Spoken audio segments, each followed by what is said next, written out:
Hi friends, ಎಲ್ಲರಿಗೂ ನಮಸ್ಕಾರ. ಈ ಥರ ಪ್ರಶ್ನೆಗಳನ್ನು SSC ಮತ್ತು RRBಗಳಲ್ಲಿ ಕೇಳ್ತಾ ಇರ್ತಾರೆ.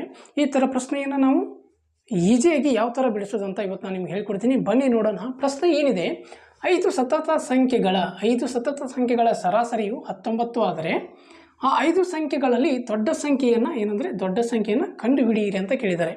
ಈ ಥರ ಕೊಟ್ಟಾಗ ನಾವು ಏನು ಮಾಡಬೇಕಂದ್ರೆ, 5 ಸಂಖ್ಯೆಗಳ ಸರಾಸರಿ ಅಂದರೆ ಸರಾಸರಿ ಅಂದರೆ ಏನ್ರಿ? ಎವರೇಜು. ಹೌದಾ? ಎವರೇಜ್ ಎಷ್ಟಿದೆ ನೋಡಿ, ಎವರೇಜು 19 ಬರೆದುಕೊಳ್ಳಿ. ಹೌದಾ? ಈಗ 5 ಸಂಖ್ಯೆಗಳ ಸರಾಸರಿ 19 ಅಂದರೆ ಈ 5ರಲ್ಲಿ ಒಂದು ಮೈನಸ್ ಮಾಡಿ ಡಿವೈಡೆಡ್ ಬೈ 2 ಮಾಡಿದರೆ ನಮಗೆ ಆನ್ಸರ್ ಎಷ್ಟು ಬರ್ತದೆ? 2 ಬರ್ತದೆ. ಈ 2ನ್ನು ಈ 19ಕ್ಕೆ ನಾವು ಪ್ಲಸ್ ಮಾಡಿದಾಗ 21 ಬರ್ತದೆ.